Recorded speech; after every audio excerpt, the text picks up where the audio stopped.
बड़े भाव होकर के आया है अयोध्या नगरी में। राजा दशरथ को निमंत्रण आया और उसके बाद में बड़े भाव के साथ में चारों पुत्रों का, चार पुत्र वधुओं के साथ में वर्ण कर अयोध्या नगरी में लाए हैं। माताओं ने बहुत सम्मान किया है, पुत्र वधुओं को अनंत प्रकार से आशीर्वाद दिया है और इधर बड़े भाव के सहित उनकी पवित्र कथा को दर्शन करते हैं। भोलेनाथ भाव से पार्वती जी को कथा सुनाते हैं और जैसी भी टूटे फूटे समय में हमें आपको सौभाग्य मिला है, हम भी उसी मार्ग में प्रवेश करते हैं। तो केवल श्रद्धा की आवश्यकता है, केवल प्रेम की आवश्यकता है कि नीलांबुज श्यामा को, नीलांबुज श्यामा मलिकोमला सीता समारो पितृभानुभागं पाणो महासाय चापं नमामि रामं रघुवंशनाथं, नमामि रामं रघुवंशनाथं। नीले कमल के समान श्याम बड़ा कोमल जिनका अंग है, पूरे शरीर पर चंदन का लेप लगा हुआ है, जिनके अंग बड़े ही मधुर हैं, सांवली सूरत है, मोहनी मूरत है, बाल बड़े घुंघराले हैं। ऐसी विमल छवि को देख करके बड़े भाव से मन ही मन भोलेनाथ ने प्रणाम किया है। उस दिव्य छवि का दर्शन अपने हृदय में कीजिए। और ये बाजार की वस्तु नहीं है, ये आध्यात्मिक चेतना की वस्तु है मेरे राम जी। तो आध्यात्मिक चेतना से हम जीवन में जान सकते हैं और इसीलिए आइए आगे चलते हैं। श्री गुरु चरण सरोज रज निज मन मुकुर सुधार, बरनहुँ रघुवर विमल जसु, जो दायक फल चार। बरनहुँ रघुवर विमल जसु, जो दायक फल चार। आज गुरुदेव जी के लिए प्रणाम किया है। अयोध्या नगरी में बड़ी खुशियां हैं, क्योंकि जहाँ एक समय होता है एक ही पुत्र नहीं है, आज राजा के चार पुत्र हैं और चारों पुत्रों के विवाह करके आ गए हैं। ये ज्ञान रूपी, वैराग रूपी, साधना रूपी, त्याग रूपी, ये भरत, राम, लक्ष्मण, शत्रुघ्न ऐसे पवित्र जीव के जीवन में ही जो नियम संयमों का सदाचार पालन करता है, जिसका चरित्र पवित्र होता है, उसी के जीवन में फल रूपी पुत्र पैदा होता है। बुरा काम हम करेंगे तो बुरा फल मिलेगा, अच्छा काम करेंगे तो अच्छा काम मिलेगा। हम स्वयं अपने भाग्य के विधाता हैं। लोग छोटी छोटी बातों पर भगवान को दोष लगाने लगते हैं। परमात्मा किसी को बुरा नहीं करते, क्योंकि वो तो सबके पिता है, सबके माँ है और माता पिता कभी अपनी संतान का बुरा नहीं चाहती है। जिस दिन मनुष्य का जीवन तैयार हुआ था, उसी दिन भगवान ने 3 पन्ने की जीवन में किस्मत की डायरी तैयार कर दी थी, जिसमें 2 पन्ने भगवान ने स्वयं भर दिए थे। कौन से? जन्म और मरण का जो कार्य था वो परमात्मा ने अपने हाथ में ले लिया और कर्म तुम्हें दे दिया। यदि हम कर्म अच्छा नहीं करते तो भगवान क्या करें, इसमें क्या करें? कभी दुख प्राणी कभी भोगता है, खुद को नहीं समझ पाता है। कर्म खोटे तो ईश्वर के, कर्म खोटे तो ईश्वर के, भजन गाने से क्या पाएगा। कर्म खोटे तो ईश्वर के, भजन गाने से क्या होगा।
केवल मानव जीवन में मानुष रूप धारण कर अपनी परम आराध्य शक्ति माता जानकी को लेकर के हम सबके लिए ये सुंदर कथा कही है, हम सबके लिए सुंदर काव्य तैयार किया है, और ताकि हम और आप इस आचरण पर चल सकें और विवाह होकर के माताओं ने बड़े खुश होकर के प्रसन्न होकर के अयोध्या नगरी को सजाया गया है। तोरण बार बंधन बार बनाए हैं, बड़ा गाय के गोबर से लिपाई किए, मोतियों से चौक पुरवाए हैं, बहुत सुंदर अयोध्या नगरी को दुल्हन की तरह सजाया है। जैसे आप लोगों ने भी बड़े भाव से एक हफ्ते से तैयारी क्या महीनों से कर रहे होगे, लेकिन एक हफ्ते से यहाँ लगे हुए हो, 24 घंटे आप भगवान की तरफ पलके बिछा करके देखते हो। मुझे लगता है कि जीवन में परमात्मा ने बहुत आपको कृपा की है, और इसे संभालना न संभालना हमारे ऊपर निर्भर, हमारे ऊपर डिपेंड करता है। इसलिए मेरे प्यारे साथियों, बहुत मुश्किल से ये सुंदर समय आता है, हमें से गवाना नहीं है, अपने जीवन में रख लेना है। भगवान श्री राम जी ने क्या किया था? राम जी ने जन्म हुआ, थोड़े बड़े हुए, गुरु विश्वामित्र जी के विद्याधन के लिए भेज दिया। विद्याधन करके मेरे प्रभु लौट के माता पिता राज्य से दूर रहे, और गुरुकुल में जो साथी लोग, जो बच्चे लोग खाते थे पीते थे, गुरुकुल की पढ़ाई बड़ी करनी होती है, बहुत डिफिकल्ट होती है, नियम संयम बहुत टाइट होते हैं। 4-3 बजे उठना सभी के साथ में, चाहे वो राजा का बेटा हो चाहे गरीब का बेटा हो, और शरीर पर वस्त्र नियमित किया जाता है, भोजन टाइम से किया जाता है, हल्का फुल्का दिया जाता है, टाइम से योग साधना सब कुछ सिखाया जाता है। 24 घंटे में सिर्फ 4 घंटे सोने को मिलता है, 2 घंटे खेलने को मिलता है, उसी अंदर में और कर्मकांडी विद्वान बनाया जाता है।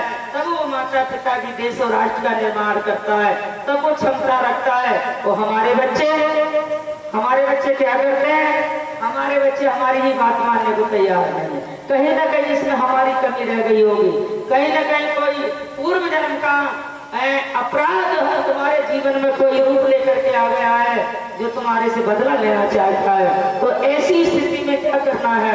या बच्चे को छोड़ देना? नहीं, ये हमारा कर्तव्य है, उसका उसके साथ कर्तव्य है, तो हम मौत धार कर लेना चाहिए, और अपने दिमाग की, अपने चित्तवृत्ति की रास्ता को मोड़ देना चाहिए। राम जी ने ऐसे सुंदर आदर्श सिखाए हैं, और बड़े भाव के साथ में सबको प्रणाम किया है, सबने सम्मान किया है। माता ने मोह दिखाई में जानकी जी को कनक भवन दिया था। क्या? कनक भवन। माता जी कौशल्या जी कहती हैं कि आज से, अभी से, अब ये सबका दायित्व तुम्हारा है, और बड़े सुंदर सुंदर आशीर्वाद दिए हैं, बड़ा प्यार दिया है, दुलार दिया है। जानकी जी सबको पालन कर रही है। सुमित्रा जी ने भी और सुंदर आभूषण इत्यादि देकर के आशीर्वाद दिया। माता कैकेयी ने सुंदर मोतियों की माला दी है, और वही माला समय आने पर हनुमान जी महाराज को मैया जानकी ने दी थी, उनकी सेवा भाव देख करके। और हनुमान जी ने सोचा कि बड़ा सुंदर उपहार है, लेकिन चेक तो कर लूं जरा। तो उन्होंने अपने दांतों से उन मोतियों को तोड़ना प्रारंभ कर दिया। एक एक मोती तोड़ने लगे। दरबार में ये सब द्वारपाल, दरबारी, गुरु इत्यादि सब देख रहे थे। उनका कलेजा कांप रहा था, दुखी हो रहे थे कि मैया जानकी जी का दिया हुआ प्रसाद हनुमान जी ने इस तरीके से अपने दांतों से तोड़ तोड़ के डाल रहे हैं। अच्छी बात नहीं, इनके आशीर्वाद को लेने के लिए हम सब तरसते हैं। राम जी भी देख रहे थे, ये सब भैया लक्ष्मण भी देख रहे थे, लेकिन जानकी जी एक सुशील सदाचारी पति बना रहे थे, और इस मर्यादा को स्थापित करने के लिए उन्होंने ये रूप लिया था। कुछ बोल नहीं पा रही है, मन तो दुखी है, क्योंकि राम जी कुछ कह नहीं रहे हैं, इसलिए जगत जननी मैया जानकी ने भी कुछ नहीं कहा। जब सारे मोती टूटने जा रहे थे, तब किसी ने पूछा ये क्या कर रहे हो तुम? हनुमान जी। लोग कहते हैं हनुमान जी बंदर थे, बंदर नहीं थे। हमारी कई एक प्रकार की जातियां अनन्य प्रकार से जानी जाती हैं। वानर जाति में पैदा हुए थे, बंदर नहीं थे। और वास्तव में जाकर के उन्होंने देखा तो हनुमान जी ने कहा कुछ नहीं कर रहा, मैं ये चेक कर रहा हूँ इसमें मेरे प्रभु श्री राम है क्या। हाँ, और जो राम, जिस चीज में राम नहीं है उससे मेरा कोई नाता नहीं है। जिस व्यक्ति के घर में राम जी की सम्मान नहीं, मर्यादा नहीं, पूजा नहीं, जो व्यक्ति राम जी को नहीं मानता उससे मेरा भी कोई नाता नहीं है। इसलिए लोग कभी कभी अपनी कमियां नहीं देखते हैं कि हम किस मार्ग पर चल रहे हैं। और परमात्मा श्री राम जी की भी यही अनुमति है कि जो न भजे राम वैदेही और तजिए ताय परम सनेही। वो कितना भी करीबी तुम्हारा क्यों न हो, अगर वो दिल से समर्पण कर भगवान का नहीं है तो उसे त्यागने में कतई देर मत करो और त्याग कर दीजिए उसका। आज हरि की कृपा से जब किसी ने कह दिया बड़े दरबार में आप इस भांति से सुंदर माँ का दिया हुआ प्रसाद रूपी माला के मोतियों को तोड़ रहे हो हनुमान, क्या तुम्हारे शरीर में राम जी हैं, तुम्हारे हृदय में राम जी हैं। ये बीच में शब्द आया कि हनुमान जी ने उस माला को वहीं छोड़ दिया। तब तक एक मोती रह गया था जिसका नाम सुमेरु होता है। नीचे जो नीचे एक मोती होता है उससे सुमेरु कहते हैं। और वो मोती नीचे गिर गया और अंत में समय आने पर वो कई महान पुरुषों के हाथ में जाते जाते और अंत में अंग्रेजों के हाथ लग जाता है। हमारे यहाँ जब मुगल शासन आया तो उनके हाथों में लग गया और लेकर के वो चले गए। आज भी वह हमारी अमूल्य धरोहर वस्तु जो है वो हमारे भारत की भूमि पर नहीं है। इसमें रिसर्च तो बहुत चल रहा है और एक बार चर्चा भी आया था लाने के लिए। इससे पहले यही इस मंतक मणि के नाम से विख्यात हुआ सूरदेव के यहाँ से, जो 17 जितने भागवत जी की कथा में तपस्या करके पाया था। जो सत्यभामा जी के पिता थे, भगवान कृष्ण के सुसर थे। और ये बड़े सुंदर सुंदर इतिहास है, आज भी हमारे यहाँ विराजमान है, चाहे हमारे हाथ से चले गए हैं और किसी न किसी तो कोई महान पुरुष लेकर के ही जरूर आएगा। और आप लोग अगर अपनी इन चीजों से मजबूत हो जाओगे समझने के लिए तो धीरे धीरे सब प्रयास करेंगे। एक मुंबई में एक व्यक्ति रहता है, मेरे से बात भी कभी कभी करता है। उसे 10 साल हो गई अकेले परिश्रम कर रहा है। उसने जाने कितने इतिहास लिखे हैं, उसका नंबर भी है मेरे पास।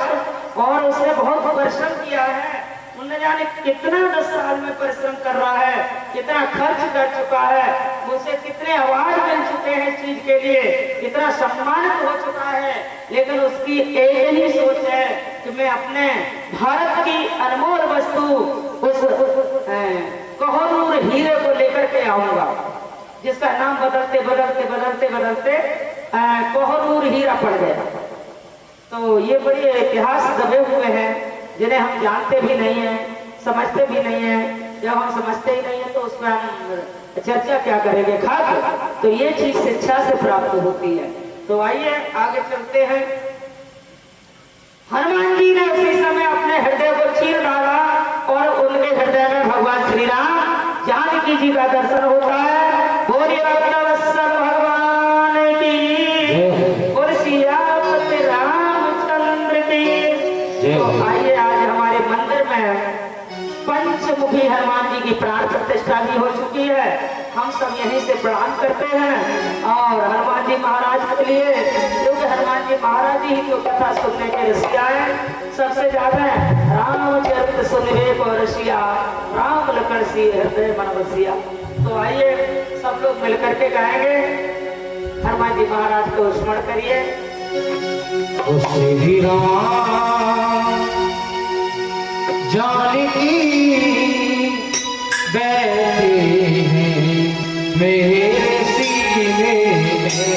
श्री राम जानकी बैठे हैं मेरे सीने में। श्री राम जानकी बैठे हैं मेरे सीने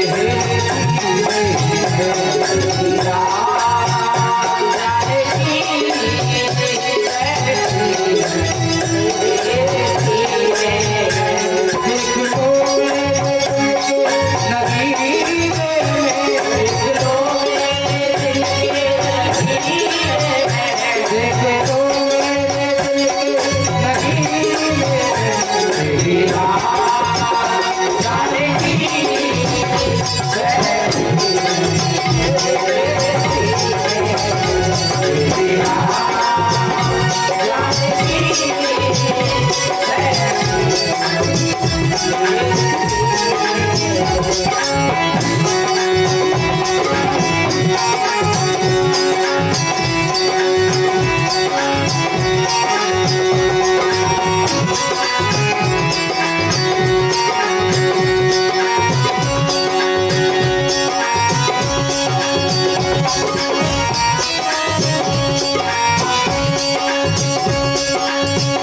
हनुमान जी पधार चुके हैं।